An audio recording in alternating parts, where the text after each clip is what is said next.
أعوذ بالله من الشيطان الرجيم. بسم الله الرحمن الرحيم. السلام عليكم ورحمة الله وبركاته. إن الحمد لله نحمده ونستعينه ونستغفره ونعوذ بالله من شرور أنفسنا ومن سيئات أعمالنا. من يهده الله فلا مضل له ومن يضلل فلا هادي له. وأشهد أن لا إله إلا الله وحده لا شريك له وأشهد أن محمدا عبده ورسوله. يا أيها الذين آمنوا اتقوا الله حق تقاته ولا تموتن إلا وأنتم مسلمون. يا أيها الناس اتقوا ربكم الذي خلقكم من نفس واحدة وخلق منها زوجها وبث منهما رجالا كثيرا ونساء واتقوا الله الذي تساءلون به والأرحام إن الله كان عليكم رقيبا. يا أيها الذين آمنوا اتقوا الله وقولوا قولا سديدا يصلح لكم أعمالكم ويغفر لكم ذنوبكم ومن يطع الله ورسوله فقد فاز فوزا عظيما. أما بعد فإن أصدق الحديث كتاب الله وخير الهدي هدي محمد صلى الله عليه وسلم وشر الأمور محدثاتها وكل محدثة بدعة وكل بدعة ضلالة وكل ضلالة في النار. اللهم إنا نسألك علما نافعا. Ya Allah, kami memohon kepada Engkau ilmu yang bermanfaat, wariskan thayyibah dan rezeki yang baik, wa amalan mutaqabbala dan amal yang diterima. Alhamdulillah, kita bersyukur pada Allah Subhanahu wa taala pagi ini dapat kembali kita bertemu untuk melanjutkan kuliah kita dengan mengambil faedah daripada kitab yang bertajuk Buku Pintar Ilmu Tauhid, yang merupakan kompilasi fatwa dari risalah Fadilatul Syekh Muhammad bin Shalih Al-Utsaimin rahimallahu taala yang disusun oleh Abu Fadli Rabbani hafizahullah taala. Sebuah kitab yang diterbitkan oleh Media Tarbiyah cetakan yang pertama Rejab 1440 Hijrah bersamaan dengan April 2019. Sebuah kitab yang membahaskan secara terperinci tentang tauhid dan lawannya iaitu syirik, yang dimulai daripada bab yang pertama iaitu pengertian ilmu tauhid dan diakhiri dengan bab yang ke-12 fenomena kesyirikan dari zaman ke zaman. Dan kita masih lagi berada pada perbahasan bab yang ke-11 iaitu di bawah tajuk aktiviti manusia yang berpotensi jatuh kepada kesyirikan, di mana di dalam bab ini disenaraikan 28 aktiviti yang mana ia merupakan perkara yang sangat akrab dengan kita dari sisi ibadah, ya, yang apabila dilakukan sesuai dengan aturan maka ia adalah tercakup dalam makna tauhid yang benar. Dan jika keluar daripada aturan yang telah ditetapkan oleh Allah, termasuk dalam larangan Allah Ta'ala, maka ia terjatuh ke dalam kesyirikan, sama ada kesyirikan itu berbentuk syirkun akbar ataupun syirkun asghar. Jadi bab ini adalah bab yang sangat penting untuk kita ketahui agar kita selamat daripada terjatuh ke dalam kesyirikan yang merugikan diri kita di dunia apatah lagi di negeri akhirat. Baik, kita berhenti pada aktiviti yang ke-15 iaitu memakai azimat. Dan sekarang kita akan masuk kepada penjelasan aktiviti yang ke-16 ataupun amalan yang ke-16 iaitu tatayyur. Muka surat 369. Baik, pada bab yang ke-11 ini iaitu aktiviti yang membawa kepada kesyirikan, iaitu pelakunya boleh jatuh kepada kesyirikan, sama ada kesyirikan besar atau kesyirikan kecil, adalah perbuatan tatayyur. Diriwayatkan daripada sahabat Muawiyah ibn al-Hakam as-Sulami radhiyallahu an bahawa ia pernah berkata kepada Rasulullah sallallahu alaihi wasallam, "Wa minna rijalun yatatayyarun." Di antara kami ada orang-orang yang bertatayyur. Beliau sallallahu alaihi wasallam pun bersabda, "Dzaka syai'un yajidunahu fi sudurihim fala yasuddannahum." Itu adalah sesuatu yang kalian dapati di dalam diri-diri kalian. Akan tetapi sungguh jangan engkau jadikan itu sebagai penghalang bagimu. Fadilatul Syekh Muhammad bin Shalih Al-Utsaimin rahimahullah menjelaskan, secara bahasa at-tatayyur adalah bentuk masdar, yakni kata dasar, kata terbitan dari kata tatayyur, ya, tatayyur yang asalnya diambil dari kata at-tayr, ya, at-tayr iaitu burung. Sebab orang-orang Arab dahulu dapat menjadi pesimis atau menjadi optimis disebabkan burung-burung dengan cara yang sangat dikenal di kalangan mereka, yakni dengan menerbangkan burung-burung, kemudian dilihat apakah burung-burung tersebut terbang ke arah kanan ataukah ke kiri dan lain sebagainya. Jadi ini adalah salah satu daripada amalan, ya, kepercayaan yang biasa, yang lumrah dilakukan oleh orang-orang Arab jahiliyah, iaitu mereka menggantungkan nasib mereka, ya, dengan merujuk kepada terbangnya burung-burung. Ya. Jadi mereka bersemangat atau hilang semangat, mereka bergembira atau mereka sedih, ya, mereka khawatir atau mereka takut, ya, tentang peristiwa yang bakal berlaku dalam pengaturan keseharian kehidupan mereka, dalam segala kerja buat mereka, khususnya ketika mereka ingin bermusafir. Maka untuk mendapatkan petanda sama ada baik atau buruk, maka mereka merujuk kepada burung-burung dengan cara menerbangkannya. Jika burung itu terbang ke arah kanan, maka itu merupakan petanda kebaikan. Maka mereka akan meneruskan perjalanan dalam pemusafiran mereka itu, contohnya, atau mereka ingin berbuat sesuatu. Jika burung itu terbang ke arah kiri, maka itu merupakan petanda keburukan, dan mereka tidak akan jadi melakukan safar mereka atau apa yang mereka ingin lakukan. Jadi tatayur ini adalah merupakan salah satu bentuk takhayul atau khurafat, iaitu dengan mengaitkan sesuatu peristiwa sama ada keburukan, kebaikan, kesialan, ya, dan apa saja yang menentukan natijah dalam kehidupan seseorang. Dan dalam bentuk lain, ini adalah bentuk khusus yang berlaku pada zaman tersebut dan berlaku lagi sampai sekarang. Dan kalau di kalangan masyarakat kita, ya, ada lagi selain daripada itu. Bahkan kebanyakan perkara-perkara khurafat dan takhayul ini dalam bentuk mempercayai nasib baik atau sial, bukan hanya terhad kepada menggunakan kaedah terbangnya burung-burung. Bahkan juga ada yang mempercayai dengan angka-angka, umpamanya, ya, angka 13, ya, angka 4, angka 3. Sehingga terkadang kita lihat perkara ini memang yang berlaku dan dipercayai bagi kaum tertentu. Sehingga kadang kita lihat tangga lift umpamanya tidak ada nombor, ya, nombor 13 tidak ada, ya, ataupun kalau nombor 3 atau nombor 4 mereka tukar jadi 3A ke 5A ke, ya, begitu percayanya nombor-nombor, ya. Terutamanya orang-orang Cina, mereka sangat, ya, mempercayai tentang angka-angka. Begitu juga tentang warna-warna, ya, warna, umpamanya warna baju putih, baju hitam, ya, ada, ya, mengaitkan dengan sesuatu perkara, sama ada kesialan atau keuntungan. Tu. Begitu juga perbuatan-perbuatan dalam kalangan masyarakat, seperti masyarakat Melayu umpamanya, ya, jika berlaku hujan ketika matahari masih memancar, dia panggil apa, hujan apa? Hujan panas. Lalu dulu zaman kecil-kecil orang tua-tua mengajar pergi ambil daun, sekeping daun, lalu dia selit di telinga. Supaya apa? Supaya tidak jadi demam panas. Daun tu diletak di celah telinga. Begitu juga contoh lain di kalangan masyarakat Melayu dulu, ya, contoh anak-anak dilarang makan leher ayam, takut nanti terkehil leher. Begitu juga anak-anak gadis pingitan dilarang duduk di depan rumah, di atas tangga. Macam-macam kepercayaan, dilarang duduk di atas bantal, dilarang lalu di bawah, di ampayan, dan pelbagai lagi.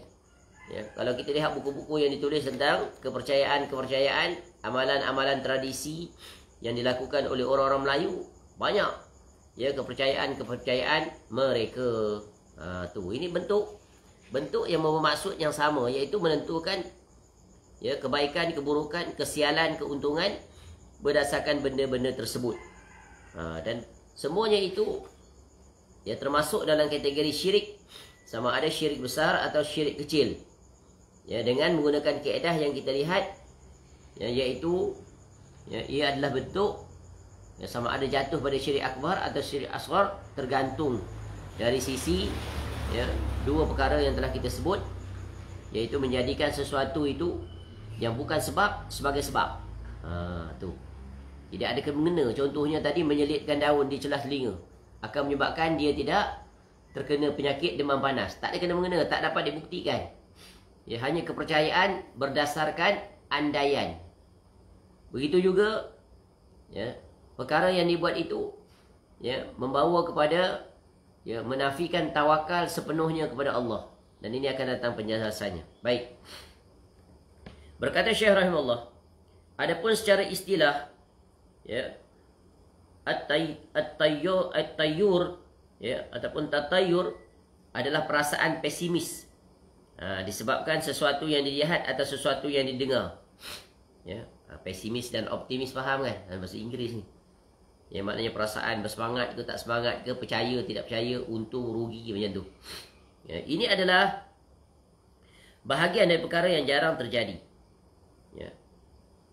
Kerana pada umumnya erti secara bahasa lebih luas daripada erti secara istilah. Kerana istilah memasukkan berbagai macam ketentuan di dalam satu lafaz hingga mengkhususkannya. Seperti solat, menurut bahasa adalah doa. Sedangkan menurut istilah lebih khusus daripada doa. Ya, jadi istilah itu lebih luas cakupannya bila ditinjau dari sisi istilah. Contoh kalau solat, makna bahasa adalah doa. Kalau istilah adalah dimulai dengan takbir, diakhiri dengan salam, dengan perbuatan-perbuatan tertentu yang telah ditetapkan oleh syariat. Ya. Demikianlah pula zakat dan lainnya. Jika engkau mahu, maka katakanlah, tatayur adalah pesimism. Kerana apa-apa yang dilihat atau apa-apa yang didengar atau apa-apa yang diketahui memberi pengaruh pada perlakuan, sikap, perasaan seseorang. Sangat terkait dengan apa yang dia percayai. Dengan sempena-sempena peristiwa-peristiwa atau ya, kerja buat sesuatu. Dengan merujuk contoh di sini ya, khususnya yang dilakukan oleh orang-orang Arab Jahilah tentang ya, hidup mereka, nasib mereka itu ditentukan oleh burung, terbangnya burung itu. Ataupun bagi setengah kaum dengan bunyinya burung atau jenis burung yang melintas di hadapan mereka atau datang ya, ke tempat tinggal mereka. Contoh kalau di kalangan orang Melayu terkenal iaitu apa? Bunyi burung hantu. Ya, burung gagak dan burung-burung yang pada mereka diistilahkan sebagai burung-burung yang menakutkan. Ataupun burung-burung yang jelek. Yang tak sedap mata memandang atau ada istilah menakutkan. Apa-apa yang dilihat itu seperti jika melihat burung, maka ia pesimis kerana menakutkan. Ada lagi haiwan yang beri kesan, yang dianggap memiliki kesan, pengaruh dalam kehidupan. Apa dia? Biawak umpamanya. Betul kan? Keluar-keluar rumah tengok biawak melintas. Ini petanda tak baik, petanda buruk. Contoh. Ya. Dan yang lebih kuat kepercayaannya itu adalah apabila memang berlaku perkara yang dia khawatirkan itu. Ya. Apa-apa yang didengar itu seperti seseorang yang hendak mengerjakan sesuatu. Lalu ia mendengar seseorang berkata pada orang lain, "Wahai orang yang merugi," atau "wahai orang yang gagal," maka ia merasa pesimis. Apa-apa yang diketahui itu seperti pesimis kerana sebahagian hari atau kerana sebahagian bulan atau kerana sebahagian tahun. Semua ini tidak dilihat dan tidak didengar. Hanya berdasarkan apa? Ya, andaian-andaian. Dan namun andaian-andaian itu akhirnya menjadi kepercayaan. Macam di kalangan orang Melayu. Ya, perempuan-perempuan yang sedang mengandung. Macam-macam pantang larang ni. Tak boleh buat itu, tak boleh buat ini. Dia takut nanti anak di dalam kandungan itu terkena apa? Serangan, apa, kenan dia panggil. Takut cacat lah, bagai-bagai, susah salin lah, macam-macam. Ya, padahal tidak ada kena-mena dengan perkara-perkara yang mereka khawatirkan itu. Baik. Fadilatul Syekh rahimahullah menambahkan, seluruh burung adalah milik Allah Azza wa Jal. Burung itu tidak melakukan apa-apa, akan tetapi mereka itu dikendalikan. Ini prinsip nak memperbetulkan tasawur yang salah terhadap burung-burung yang tiada kena-mengena pun. dengan pengaturan alam serta peristiwa-peristiwa yang berlaku yang mereka khawatirkan atau yang mereka hajatkan. Tu. Ya, burung itu tidak melakukan apa-apa tapi mereka itu dikendalikan. Allah Azza wa Jalla berfirman, A'udzubillahi minasyaitonirrajim. Awalam yarau ila at-tayri fawqahum saffatin wa yaqbid ma yumsikuhunna illa ar-rahman innahu bikulli syai'in basir. Tidakkah mereka, yakni orang-orang dahulu itu juga memerhatikan burung-burung yang mengembangkan dan mengatupkan sayap-sayapnya di atas mereka? Tidak ada yang menahannya, yakni di udara selain yang maha pengasih. Sungguh dia maha melihat segala sesuatu. Surah Al-Mulk, ya, surah yang ke-67 ayat yang ke-19. Allah Azza wa Jalla juga berfirman, Alam yarau ila at-tayri musakhkharatin fi jawwis samai ma yumsikuhunna illa Allah inna fi dzalika laayatin liqaumin yuqinun. Tidakkah mereka memerhatikan burung-burung yang dapat terbang di angkasa dengan mudah? Tidak ada yang menahannya selain Allah. Sungguh pada yang demikian itu benar-benar terdapat tanda-tanda kebesaran Allah bagi orang-orang yang beriman. Surah An-Nahl, surah yang ke-16 ayat 79. Maka yang terpenting bahawa burung-burung tersebut dikendalikan dengan izin Allah Ta'ala. Allah Tabaraka wa Ta'ala adalah zat yang mengendalikannya, mengaturnya dan menguasainya ketika terbang, baik ke kanan maupun ke kiri. Dan tidak ada hubungan dengan berbagai fenomena yang terjadi. Jadi ayat-ayat Al-Quranul Karim menjelaskan kepada kita bahawa burung-burung itu adalah merupakan salah satu daripada sekian banyak ciptaan Allah Ta'ala di atas dunia ini. Dan burung-burung itu memiliki, ya, dan menjalankan aktiviti keseharian mereka, ya, seperti makhluk lain yang hidup, iaitu mereka hidup dengan mencari rezeki, ya, mereka itu beranak pinak, dan mereka itu merupakan sebahagian daripada ekosistem alam yang memainkan peranannya yang tersendiri dan memberikan kesan dari sudut, ya, dari sudut apa? Saling tergantungan di antara makhluk dengan makhluk yang lain, sebagaimana yang kita pelajari dalam, ya, ekosistem alam dalam ilmu biologi dan seumpamanya. Dan mereka itu tidak ada kena-mengena dengan kewujudan mereka itu berlaku peristiwa itu dan peristiwa ini. Baik, ini adalah prinsip yang ditanamkan, dijelaskan oleh Al-Quranul Karim kepada kita. Ya, boleh jadi juga, ya, dapat juga bermakna yang dimaksudkan burung di sini adalah apa-apa yang menjadikan manusia bersikap pesimis.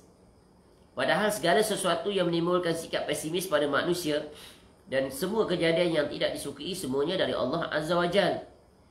Sebagaimana semua kebaikan itu datangnya dari Allah Azza wa Jalla. Hal ini sebagaimana firman Allah Tabaraka wa Ta'ala, Ala innama ta'iruhum indallah. Ketahuilah sesungguhnya nasib mereka di tangan Allah Ta'ala. Surah Al-A'raf, surah yang ke-7 ayat 131. Akan tetapi sebagaimana dijelaskan di muka, ya, sebelum ini, di awal tadi, bahawasanya keburukan dalam perbuatan Allah Azza wa Jalla tidaklah nyata. Akan tetapi keburukan pada sesuatu yang dilakukan bukan dalam perbuatan. Bahkan semua yang dilakukan oleh Allah Ta'ala adalah bagus, baik bagus pada zatnya maupun bagus pada apa-apa yang muncul kerananya. Kerana berupa berbagai masalah yang besar yang menjadikannya baik. Jadi segala apa yang berlaku dalam kehidupan kita, sama ada perkara itu perkara yang baik kepada kita atau buruk kepada kita, namun kenyataannya semuanya itu adalah baik. Kerana setiap peristiwa perkara yang berlaku itu, ya, di bawah pengetahuan, ya, Allah Ta'ala yang mengandungi hikmah yang tak terhitung. Ya, sebagaimana contoh kita lihat pada penciptaan dan larangan umpamanya. Ya, umat Islam dilarang memakan, ya, haiwan yang tidak disembelih, yang tidak disebut dengan nama Allah, atau disembelih dengan tidak menyebut nama Allah. Ada haiwan yang kita dilarang untuk memakannya, ya, seperti babi umpamanya. Ya. Walaupun, ya, kalau dari sisi logika akalnya, ya, tiada masalah untuk kita memakan daging babi. Kerana apa? Orang-orang kafir satu dunia memakannya dan tidak memberikan kesan terhadap diri mereka. Bahkan mereka sihat, panjang umur, ya, berprestasi, ya, sangat kreatif, menghasilkan pelbagai inovasi, maju pula negara mereka. Namun ada hikmah di sebalik itu, ya, yang apabila kita duduk sejenak, melihat secara lebih mendalam, berfikir, ya, maka kita akan temui banyaknya kebaikan-kebaikan daripada apa yang Allah larang tersebut. Begitu juga musibah-musibah yang Allah turunkan, ya, berupa yang orang panggil fenomena alam itu, yang merupakan musibah, bala ataupun ujian, ya, imtihan atau ibtila, yang Allah datangkan pelbagai kesulitan dan kepayahan. Semua itu mengandungi hikmah agar kita sentiasa terikat dengan Allah Ta'ala dan bergantung sepenuhnya kepada Allah. Bila seseorang umpamanya diuji dengan sakit, maka Allah perintahkan supaya dia bersabar, supaya dia sentiasa bermuhasabah diri, agar dia memperbanyakkan istighfar. Dengan itu, menerusi musibah itu, kebaikan bagi si hamba adalah dia makin bertambah dekat, ya, kepada Allah, dan makin bertawakal, bergantung sepenuhnya dengan dia bersabar, redha dan memohon doa kepada Allah dan mencari sebab yang diizinkan untuk dia mendapat kesembuhan. Itu adalah hikmah. Jadi tidak ada satu pun perkara-perkara yang Allah ciptakan itu, baik ia perkara yang baik ataupun yang merupakan musibah, semuanya itu kembali kepada Allah yang maha bijaksana, yang semuanya itu mendatangkan manfaat. Baik, dampak buruk tatayur, kesan buruknya, implikasi, ya, tatayur. Fadilatul Syekh Muhammad bin Shalih Al-Utsaimin rahimahullah menjelaskan, ketahuilah bahawa tatayur meniadakan kesempurnaan tauhid. Ya, aspek yang meniadakannya dilihat dari dua sisi. Tatayur ini meniadakan tauhid. Ya, sama ada dia meniadakan secara sempurna atau dia meniadakan secara sebahagian daripadanya, iaitu mencacatkan tauhid seseorang. Yang pertama, orang yang melakukan tatayur memutuskan tawakalnya kepada Allah Ta'ala dan akhirnya bersandar kepada selain Allah Subhanahu wa Ta'ala. Dia bergantung sepenuhnya kepada makhluk. Ya, dia memutuskan, ya, pergantungan kepada Allah Ta'ala. Maka kalau itu berlaku, maka dia jatuh kepada syirkun akbar. Dia mempercayai makhluklah yang menentukan perjalanan, ya, nasib untung rugi seseorang. Sebagaimana contoh, ya, orang-orang pergi kepada orang-orang yang meramal nasib dengan menggunakan burung. Ya, burung nuri kah dia, burung apa sajalah, burung kakak tua ke. Lalu diletakkan, ya, kad-kad, ya, di dalam bekas-bekas, lalu burung itu pun bergerak berjalan. Kemudian, ya, dengan paruhnya dia pun memilih, ya, kotak tersebut, lalu dibuka, maka di dalamnya ada tulisan tentang nasib masa depan seseorang. Contoh, ya, ya, padahal tidak ada kena-mengena langsung, ya, tidak boleh dibuktikan dengan fakta, ya, dan juga dalil syar'i. Yang kedua, ia bergantung kepada perkara yang sebenarnya tidak nyata, bahkan semuanya hanya dugaan dan khayalan, andaian saja. Hubungan apa yang ada di antara perkara ini dan antara yang didapat dengannya. Ya, contoh tadi lah, nak keluar rumah, ya, kemudian ada biawak melintas, maka itu merupakan petanda buruk. Jadi dia pun, ya, membatalkan, ya, keputusannya untuk berbuat sesuatu. Maka tiada kena-mengena langsung, ya, tiada kena-mengena langsung dengan biawak tersebut. Ya. Kerana biawak tersebut, ya, dia adalah makhluk seperti kita juga. Dia keluar rumah, keluar daripada sarangnya untuk mencari rezeki dan sebagainya. Tak ada kena-mengena. Ya, jadi ini adalah hanya dugaan dan khayalan, khurafat. Ya. Tidak diragukan bahawasanya semua ini merosak tauhid. Ya, kerana tauhid itu adalah ibadah dan permohonan pertolongan. Begitu juga contoh lain kepercayaan di kalangan masyarakat kita, ya, di zaman dulu. Umpamanya mereka menganggap pohon-pohon tertentu adalah pohon-pohon yang menakutkan. Pohon-pohon yang diistilahkan dalam bahasa orang dulu dipanggil berhantu. Pohon berhantu. Seperti pohon tualang. Ni hutan ni ada satu pohon tinggi putih, batangnya tinggi. Ya, pohon tualang. Ataupun pohon kekabu. Tu yang menghasilkan kekabu untuk buat bantal, buat tilam. Ya, mereka sangat takut. Ataupun busut-busut tertentu, ataupun tempat-tempat tertentu, sehingga mereka yang membesarkan tempat-tempat tersebut takzim dan ada ucapan-ucapan tertentu sebagaimana yang diajar oleh orang tua-tua dulu, Seperti bila lalu tempat-tempat tersebut, diucapkan perkataan, ya, wahai datuk, cucu nak minta tumpang lalu, dan berbagai lagi. Yang ini semuanya adalah perkara-perkara yang merosakkan tauhid. Kerana takut kepada makhluk melebihi takut kepada Allah Subhanahu wa taala. Jadi tidak diragukan bahawa semua ini merosakkan tauhid. Kerana tauhid itu adalah ibadah dan permohonan pertolongan. Ya, sebagaimana Allah Taala berfirman, "Iyyaka na'budu wa iyyaka nasta'in." Hanya kepada Engkaulah kami menyembah dan hanya kepada Engkaulah kami mohon pertolongan. Ya, surah Al-Fatihah, surah pertama ayat 5. Allah Tabaraka Taala juga berfirman, "Fa'budhu wa tawakkal 'alaih." Maka sembahlah dia dan bertawakallah kepadanya. Surah Hud, surah yang ke-11 ayat 123. Kerana itulah tatayur hukumnya haram. Ya, bahkan sikap tatayur itu meniadakan kesempurnaan tauhid seperti yang telah dijelaskan sebelumnya. Adapun orang-orang yang melakukan tatayur tidak lepas daripada dua keadaan. Ini situasi orang yang terjatuh ke dalam mempercayai tentang, ya, tatayur, ya, nasib hidup, ya, bahagia atau derita, ya, sial atau untung. Keadaan pertama, iaitu mengurangkan tindakan dan memenuhi tatayur itu sehingga ia pun meninggalkan amal perbuatan. Ini adalah tatayur dan sikap pesimis yang paling besar, sikap putus asa, lemah semangat. Ya, tu yang pertama. Keadaan yang kedua, mengabaikannya. Akan tetapi tetap dalam keadaan sedih, duka, nestapa dan khawatir ada kesan buruk tatayur itu pada dirinya. Ini sedikit lebih ringan. Yang pertama, percaya sepenuhnya, ada kesan, ada pengaruh, ya, terhadap, ya, amalan tadi ataupun kepercayaan tadi. Takut dia, khawatir dia sesuatu musibah, perkara buruk akan berlaku jika dilanggar. Contoh dah keluar tadi, di rumah tengok ada biawak, tapi dipaksa juga untuk keluar. Kerana terpaksa kena pergi juga, tapi ada perasaan takut musibah bakal datang. Tu.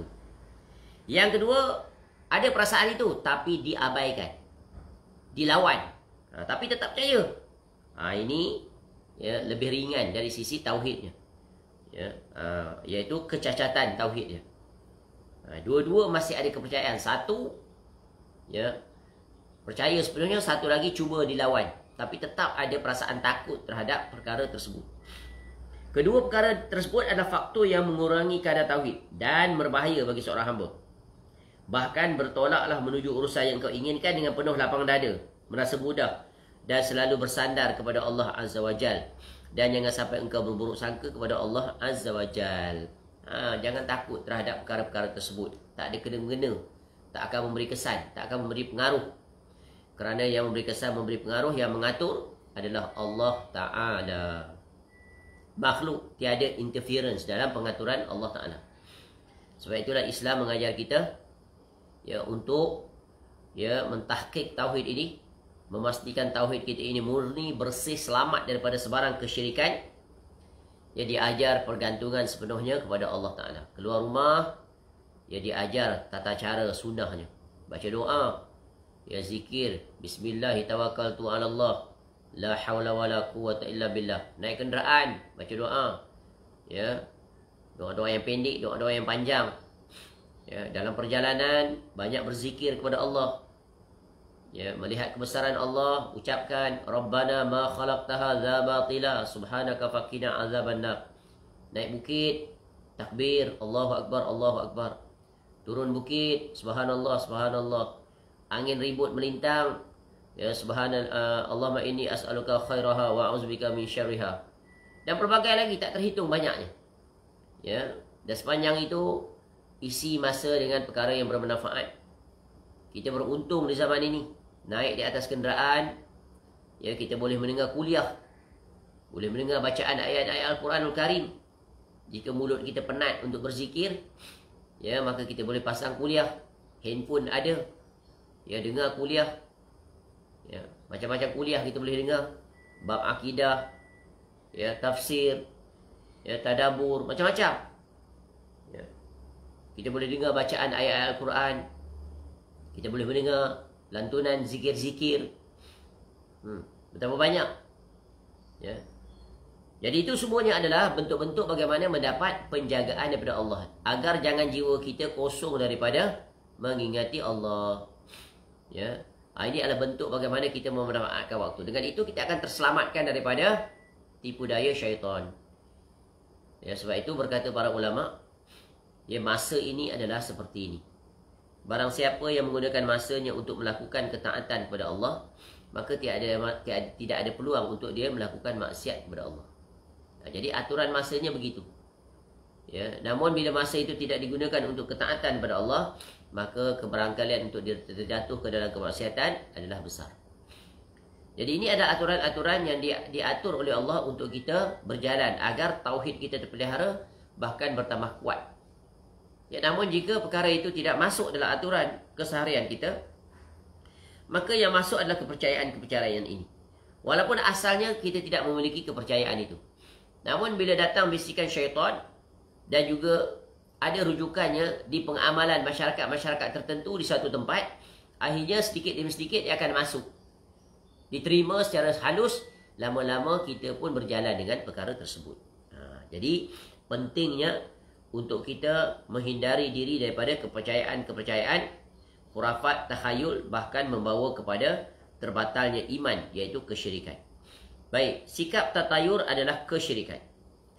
Diriwayatkan daripada sahabat Abdullah bin Mas'ud radhiyallahu anhu secara marfu', Nabi SAW bersabda, "At-tiyaratu syirkun." At-tiyaratu syirkun. Ya. Tiarah itu adalah syirik. Tiarah itu adalah syirik.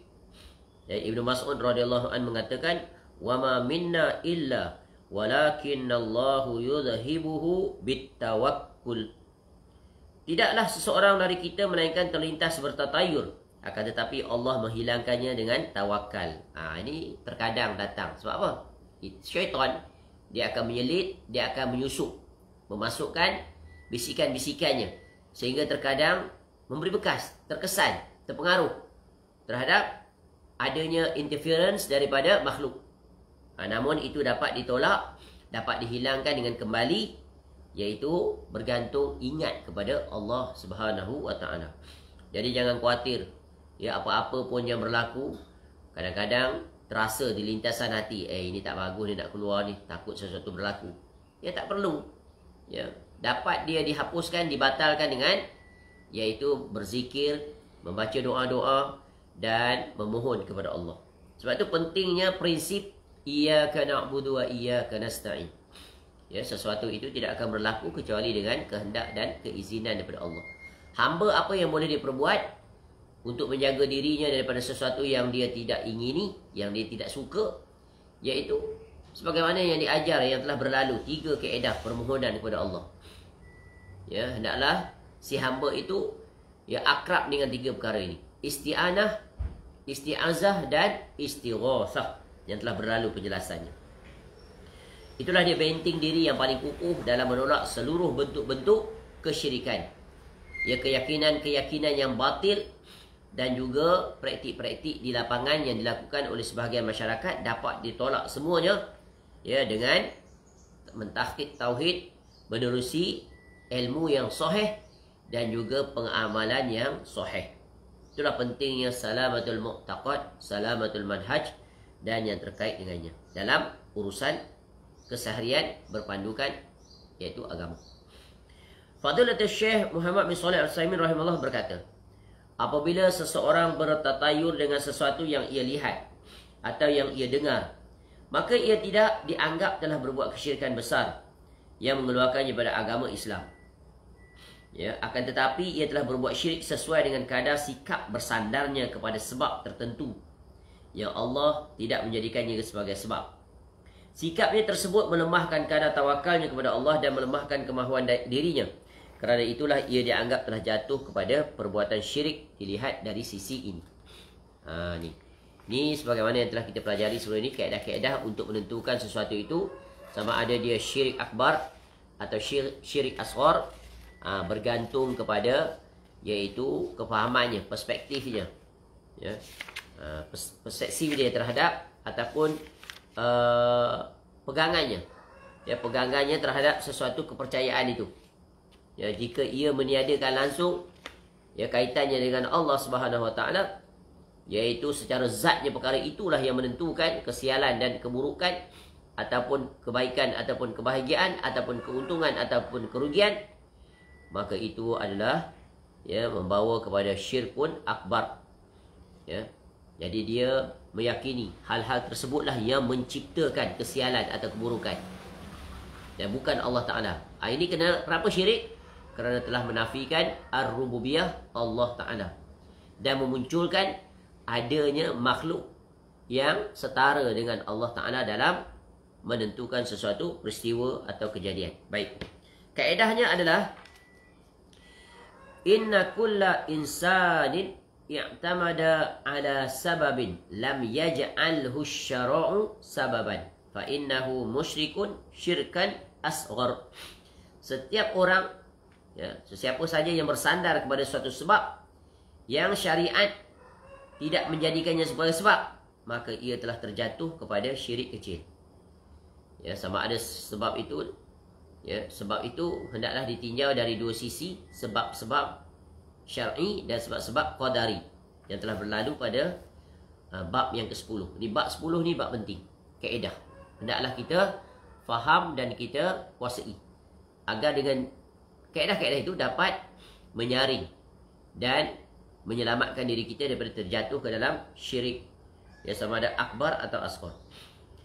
Sikap tertayur merupakan salah satu macam ataupun jenis perbuatan syirik kepada Allah, baik dalam hal pensyariatan, bahawa sebab ini adalah sesuai syariat, maupun dalam hal takdirnya, bahawa sebab ini sesuai aturan alam. Akan tetapi, apabila orang yang pesimis dan bertatayur itu berkeyakinan bahawa sebab ini dengan sendirinya efektif tanpa Allah, maka ia musyrik dengan kesyirikan yang besar. Jadi dia menafikan Allah, ya, yang menentukan, dan seumpamanya dia 100% beriktikad bahawa apa yang berlaku ini disebabkan oleh makhluk-makhluk tertentu tadi, seperti percaya sepenuhnya pada burung, maka dengan itu dia buat keputusan dia tidak ingin berbuat sesuatu. Kerana apa? Percaya akan berlaku sesuatu dengan sebab tersebut. Ya. Jadi sebab ia telah menjadikan sekutu bagi Allah Tabaraka Ta'ala dalam hal penciptaan dan pengadaan. Ini adalah dari sisi apa? Menyamakan makhluk dengan Allah Ta'ala dari sisi ar-rububiyah. Fadilatul Syekh rahimahullah kembali menjelaskan, telah kami sebutkan kaedah berharga dalam perbahasan ini, iaitu setiap orang yang meyakini sesuatu, ya, bahawa itu adalah sebab padahal tidak sah, jadi bukan sebab, ya, bahawa sesuatu itu adalah sebab secara alami ataupun secara syar'i, yakni secara qadari ataupun secara syar'i, maka ia telah jatuh kepada syirik kecil. Kerana kita tidak boleh membakukan, ya, kita tidak boleh menetapkan bahawa sesuatu itu adalah sebab kecuali jika Allah menjadikannya sebagai sebab, baik secara alami maupun secara syar'i. Seperti tadilah mempercayai nombor, ya, nombor tu ada membawa sial, nombor 3 ke, nombor 4 ke, ataupun pakaian warna putih ke, warna hitam ke, ya, atau warna hijau, ya, atau apa saja warna yang setiap bangsa itu memiliki kepercayaan masing-masing, ya. Ataupun kalau ada kaitan lain, iaitu dengan ilmu astrologi itu, ya, percaya pada tarikh-tarikh tertentu, tarikh ini sial, tak boleh buat majlis-majlis tertentu, pertunangan kah, perkahwinan kah, kenduri kah, ya, itu semuanya, ya, adalah sebab yang tak dapat dibuktikan, ya, tidak ada dalil daripada syar'i, bahkan ada dalil yang membantah, yang menolak, dan tidak ada dalil daripada, ya, eksperimen yang boleh dibuktikan di lapangan, pembuktian sama ada secara saintifik ataupun berdasarkan pengalaman yang baku, yang konsisten, ya, yang proven throughout times. Baik, sebab-sebab syar'i itu, ya, seperti membaca Al-Quran dan berdoa. Adapun sebab-sebab alami itu seperti ubat-ubatan yang terbukti manfaatnya. Ini sebagai contoh yang boleh kita refer balik pada bab yang ke-10. Contoh, ya, baca Quran.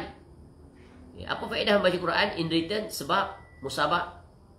Ya, maka bila kita baca Quran, Quran menyembuhkan penyakit.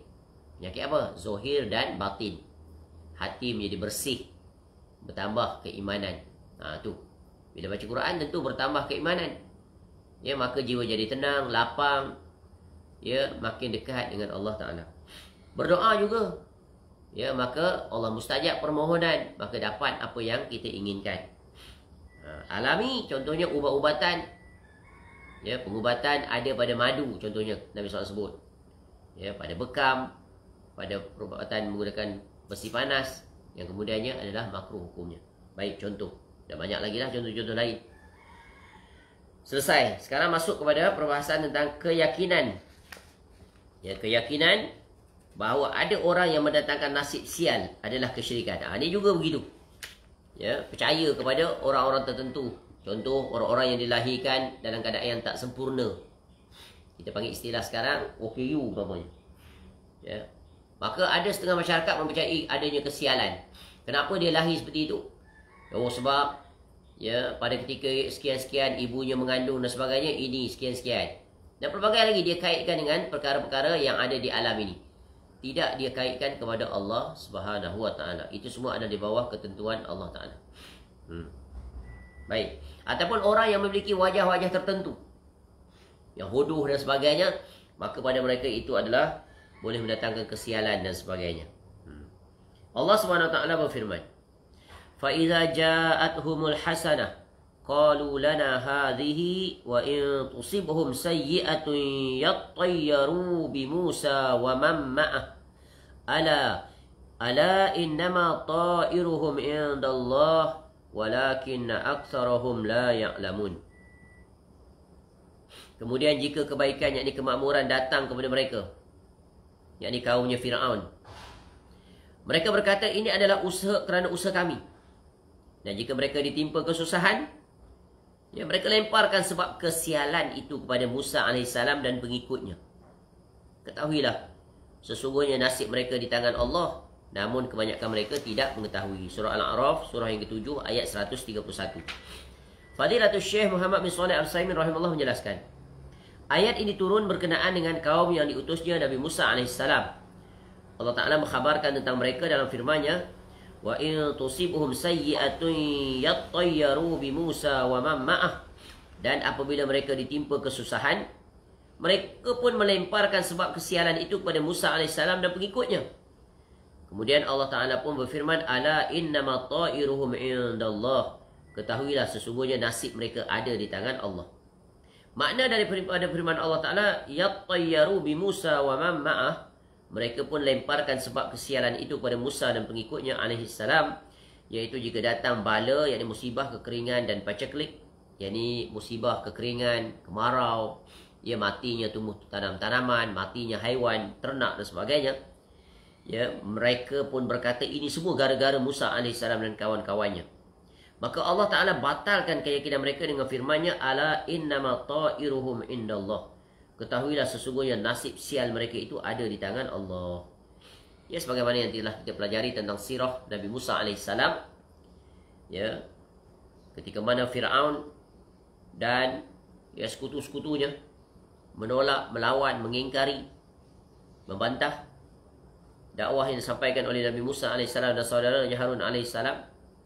Kemudian Allah datangkan musibah, ya, dengan datangnya, yaitu musim, ya, kemarau, mati tumbuh-tumbuhan, datang belalang, taufan, ya, katak, kutu, air bertukar menjadi darah. Ya. Lalu mereka tidak boleh berbuat apa-apa lagi, kerana semua itu adalah datang daripada Allah.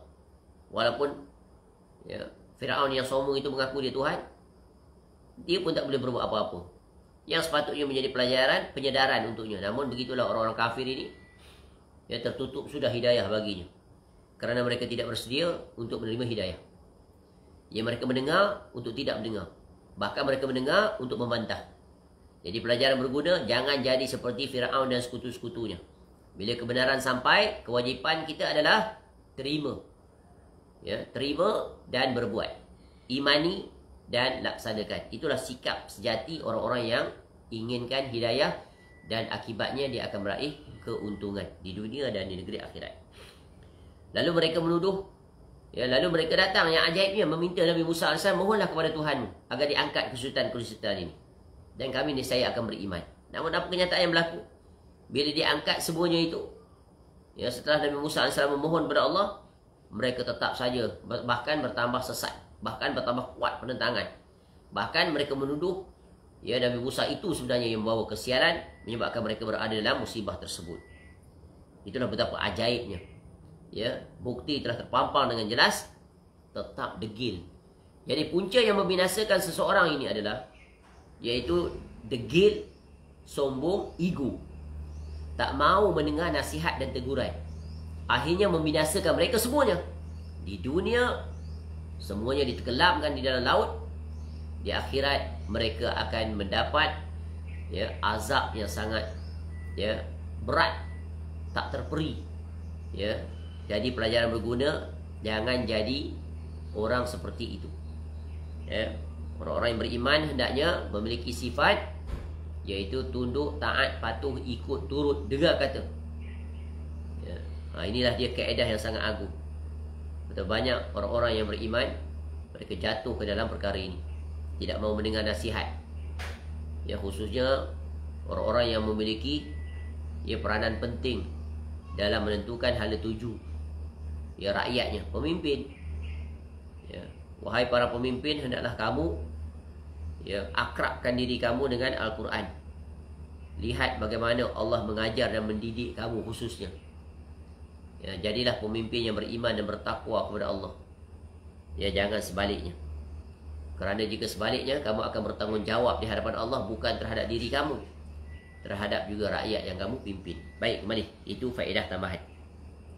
Fadilatul Syekh rahimahullah melanjutkan, sesungguhnya semua yang menimpa mereka berupa kekeringan ya dan ya musibah, baca kelik itu, kesulitan, kepayahan hidup, ya bukanlah dari Musa alaihissalam dan kawan-kawannya, tetapi semua itu datang daripada Allah Ta'ala.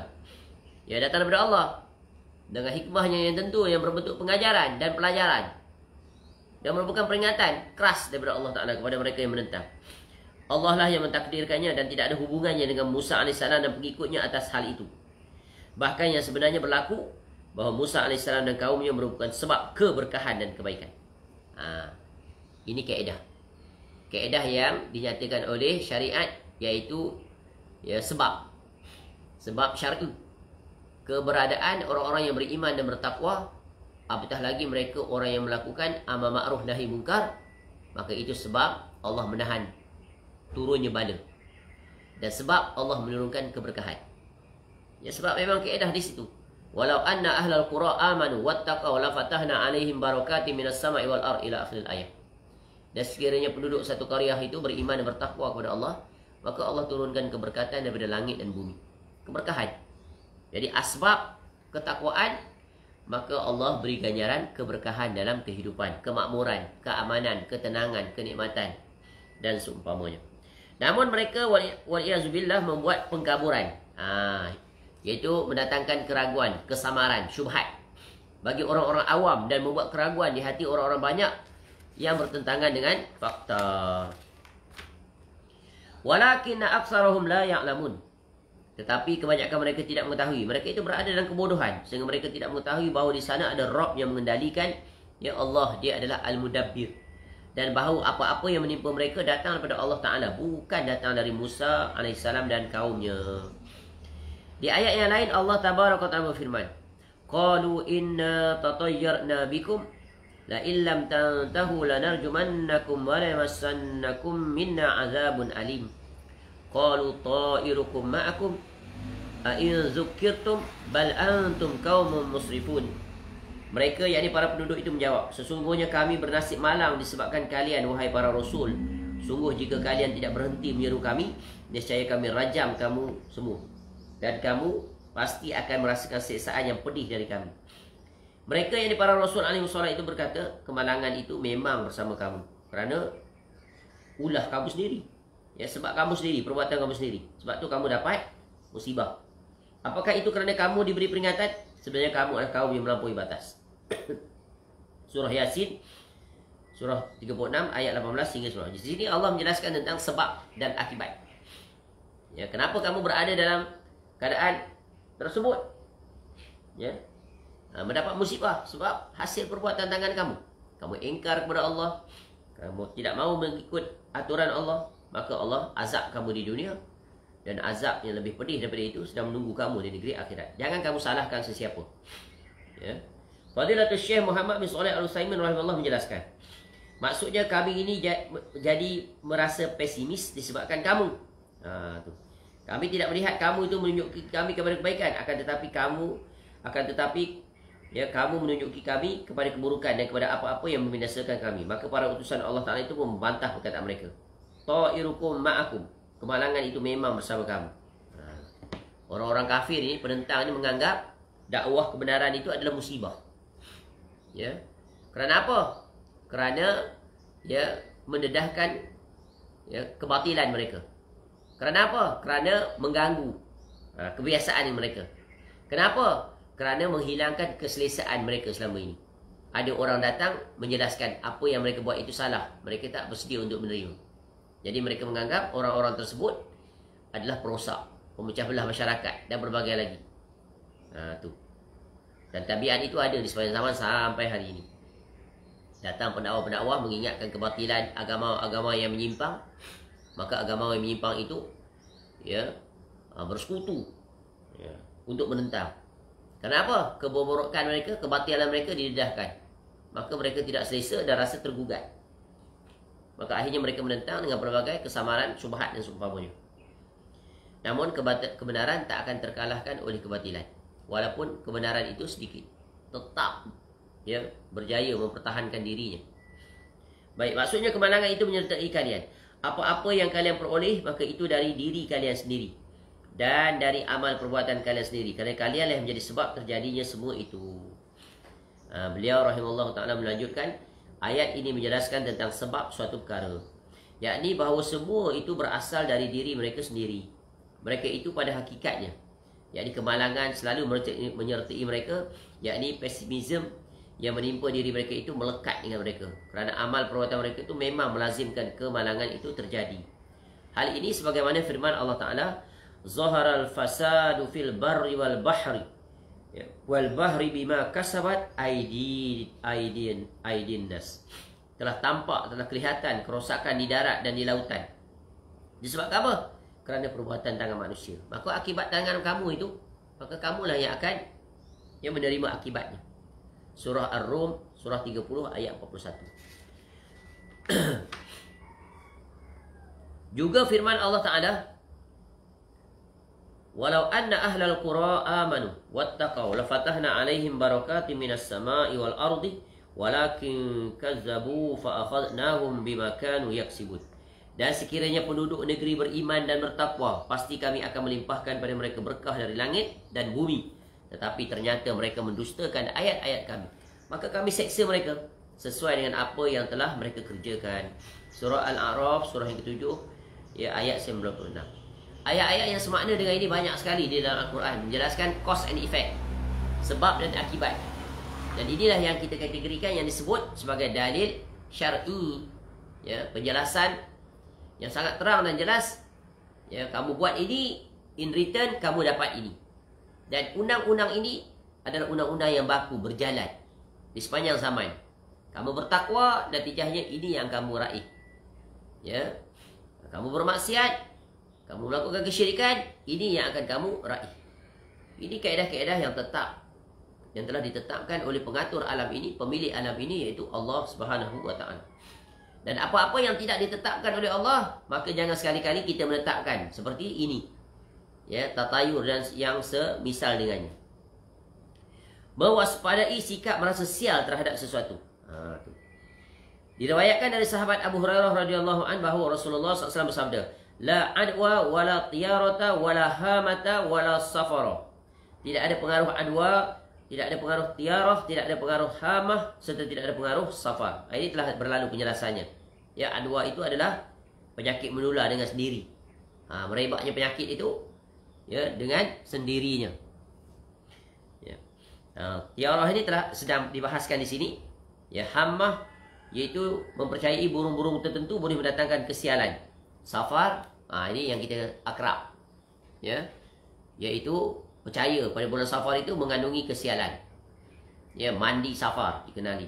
Dah terhapus, tiba-tiba ada pula agamawan yang menyesatkan datang yang menghidupkan kembali. Ya, amalan khurafat ini yang bawa kesyirikan ini. Ajaib. Ya, apabila ditegur, ya, dibantah, bukan nak menerima, bahkan mendatangkan pelbagai kesamaran. Dan yang ajaibnya, ada orang-orang yang membenarkannya. Inilah betapa besarnya syubhat di zaman ini yang hendaknya dibenteras. Kerana ya, pasti di sepanjang zaman akan muncul penyeru-penyeru kepada kesesatan yang berjubahkan agamawan.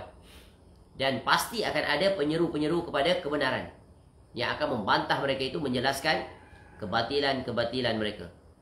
Maka kewajipan kita adalah berada kepada pihak yang benar. Jangan terkesima dengan penampilan. Ya, indahnya retorika bahasa yang diucapkan.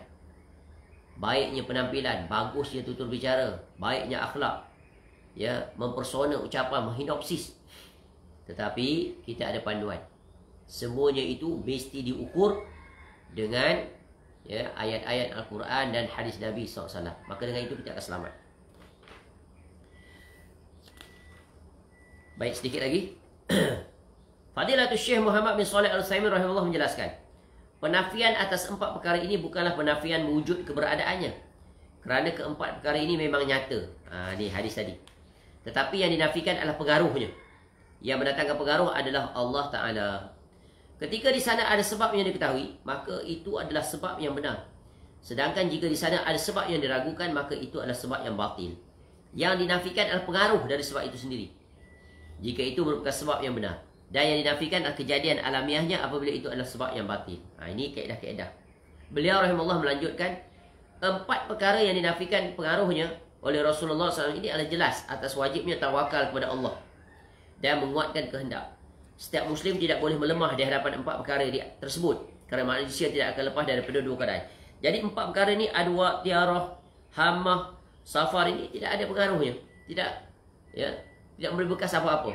Ya, burung. Tidak ada kesan terhadap pengaturan nasib, untung, rugi, sial. Ya, untuk manusia tidak ada sama sekali. Ya. Keadaan pertama, boleh jadi ia memenuhi apa yang diinginkan oleh salah satu dari 4 perkara tersebut dengan terus maju, kerana sikap dia optimis, atau malah mundur kerana merasa pesimis, atau yang semacamnya. Maka ia telah menggantungkan amal perbuatannya kepada sesuatu yang tidak ada nyatanya dan tidak ada asalnya. Sikap seperti ini termasuk perbuatan syirik. Sebab itu Allah kadang uji kita sesuatu yang bukan merupakan sebab kita percaya, dan kemudian dia berlaku. Jadi dia. Ya, itu adalah ujian yang dipanggil dalam istilah istidraj. Ya, istidraj. Contoh, Allah menyebutkan orang yang bertakwa akan mendapat keberkahan hidup, senang hidupnya. Ya, bukan mesti dari sisi harta, tak. Jiwanya lapang, tenang, bersyukur dengan apa yang ada, tidak disibukkan, tidak dikhawatiri dengan apa yang tiada. Orang kafir Allah uji. Dia tengok senang, mewah hidup, Masya Allah. Ya, tapi itu merupakan apa? Istidraj, agar dia bertambah ya, dalam kelalaian dia, supaya tidak ada hujah nanti di negeri akhirat untuk dia tegakkan. Tapi itu bukan bukti kebenaran. Baik.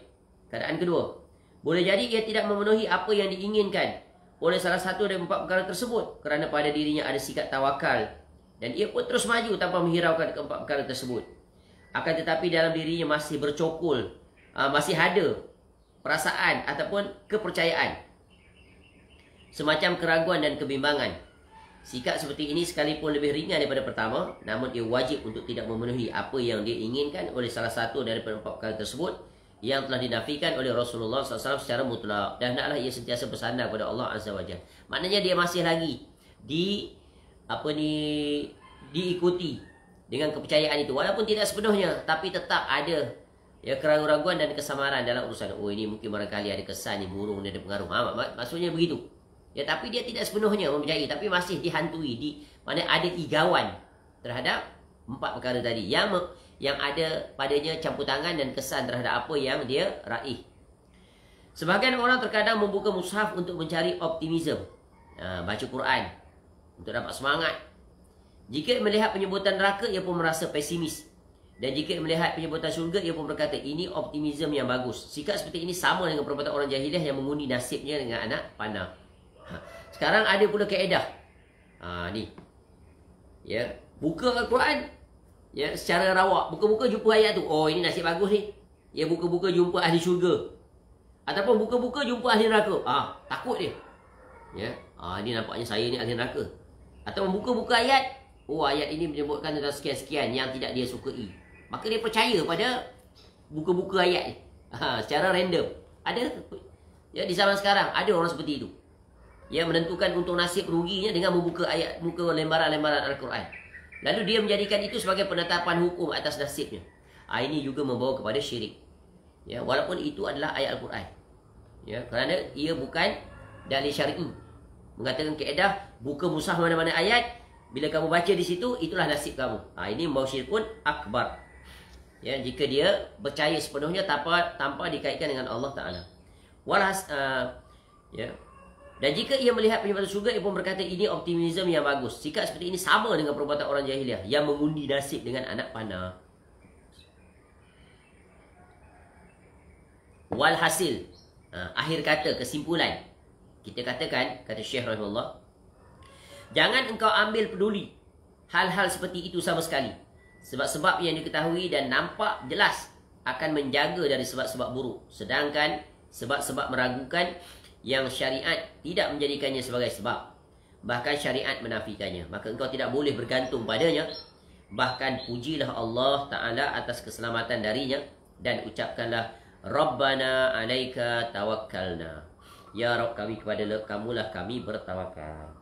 Jika datang bisikan-bisikan seperti ini daripada syaitan, maka ucaplah kalimah ini untuk membatalkan syubhat-syubhat, kesamaran, bisikan-bisikan jahat daripada syaitan. Rabbana alaika tawakkalna. Kadang-kadang hati kita itu jantung berdegup-degup, khawatir, risau, takut, ya, pesimis. Maka Allah mengajar menerusi lisan Nabi SAW, ucapkan, Ya Rabb kami, kepada engkaulah kami bertawakal. Maka itu akan menghapus, menghilangkan, membatalkan keraguan tadi. Dan itu akan menyelamatkan akidah, akan mengukuhkan tauhid. Baik, kita selesaikan. Ya, ada 2 buku surat lagi. Diriwayatkan daripada sahabat Anas bin Malik radhiyallahu an, ia berkata, Rasulullah SAW pernah bersabda, La adwa wala tiyarah wa yu'jibuni al-fa'lu. Tidak ada pengaruh penyakit menular dan tidak ada pengaruh tatayur. Adapun menakjubkanku adalah pengaruh al-fa'lu. Ya, al-fa'lu. Para sahabat pun bertanya, apakah al-fa'lu? Ya, beliau SAW menjawab, al-kalimatut tayyibah. Kalimah yang baik. Ini ada pengaruhnya ni. Ya. Penafian dan penerimaan daripada hadis ini. Fadilatul Syekh Muhammad bin Shalih Al-Utsaimin rahimahullah menjelaskan, kalimah tayyibah, yang ucapan yang baik itu membuat Rasulullah SAW merasa takjub. Kerana padanya memasukkan kesenangan ke dalam jiwa sehingga timbul rasa lapang dan siap terus maju ke depan. Sebagaimana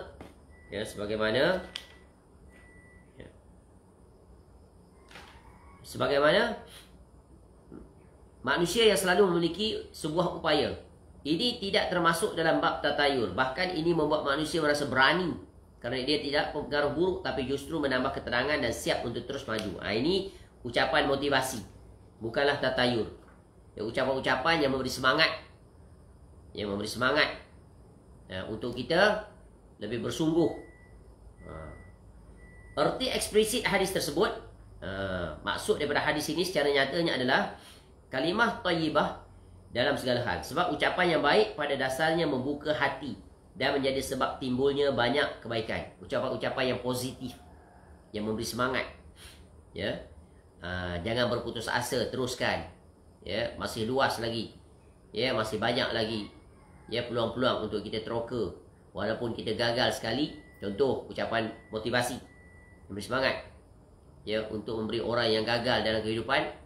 Ya, bukan itu kegagalan yang pertama dan yang terakhir selama-lamanya, tak. Seperti ya, walaupun satu pintu ditutup, ya banyak lagi pintu-pintu yang lain sedang menunggu dibuka. Maksudnya bukan bermakna sekali kita gagal, selama-lamanya kita gagal, tak.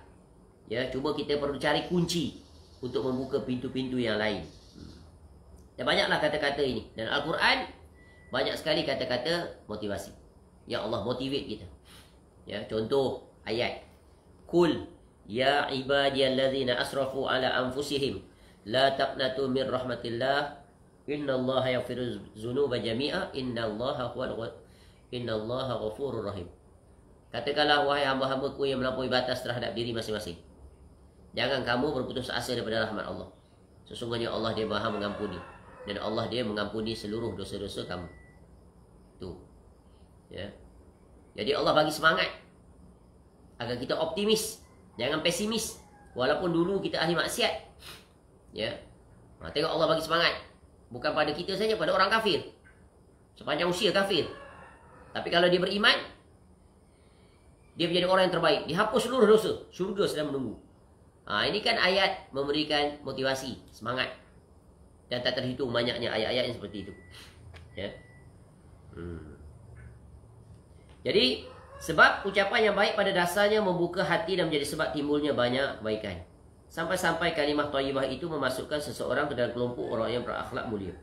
Beliau rahimahullah ta'ala menjelaskan, optimism adalah segala sesuatu yang menumbuhkan manusia pada hal-hal yang terpuji, baik berupa perkataan, perbuatan atau sesuatu yang dilihat atau didengar.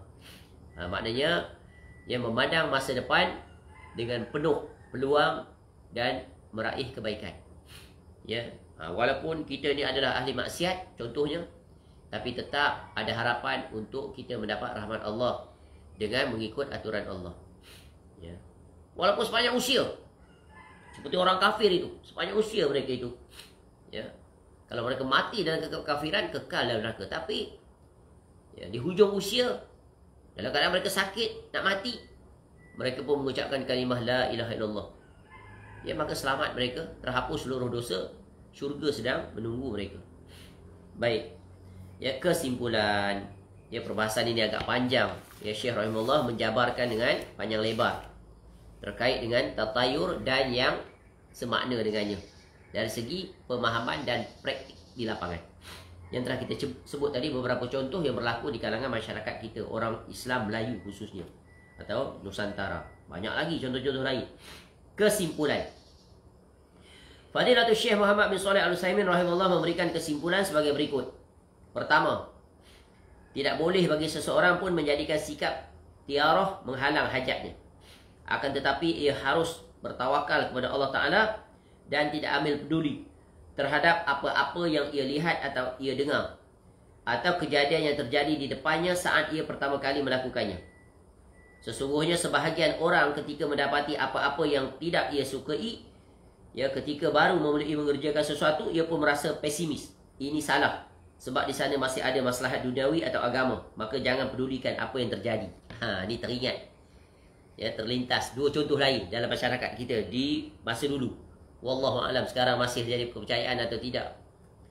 Contoh, ada rama-rama masuk dalam rumah. Dia pun mempercayai, ya, ini ada tetamu nak datang, ada rezeki nak diterima. Ataupun ada kucing dalam rumahnya, kucing dengan tangannya, kucing itu menyapu-nyapu mukanya. Ini berita baik, ada tanda-tanda kebaikan. Ini contoh, ya, yang tidak ada kena-mengena pun dengan nasib untung rugi. Ya, padahal itu adalah perbuatan kucing tersebut. Barangkali dia nak bersih muka, dia gatal dan sebagainya. Ya, tak masuk akal langsung dikaitkan dengan apa? Dengan sesuatu yang akan diraih oleh pemilik rumah. Yang kedua, sikap tiarah termasuk daripada macam-macam perbuatan syirik.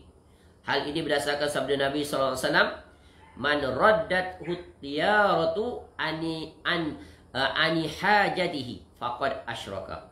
Sesiapa saja yang mengurungkan hajat keperluannya kerana tiarah, dia tidak berbuat. Tak jadi tak berbuat sesuatu yang dia ingin. Kerana apa? Berdasarkan tadi panduan-panduan tadi, maka ia telah berbuat syirik. Ya, kenapa tak pergi kerja hari ni? Tadi waktu saya nak keluar rumah, burung gagak berkumpul depan rumah saya, berbunyi macam-macam. Jadi itu merupakan petanda buruk. Kalau saya keluar barangkali saya akan accident, dan sebagainya.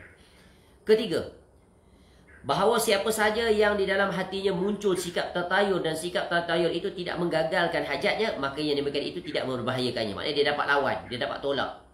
Ya, dan dia tidak mempercayainya. Hal ini sebagaimana yang telah dijelaskan pada riwayat Ibnu Mas'ud radhiyallahu anhu, ia berkata, "Wa ma minna illa walakinnallahu yudhibuhu bitawakkul." Tidaklah seorang dari kita melainkan terlintas bertatayur, akan tetapi Allah menghilangkannya dengan tawakal.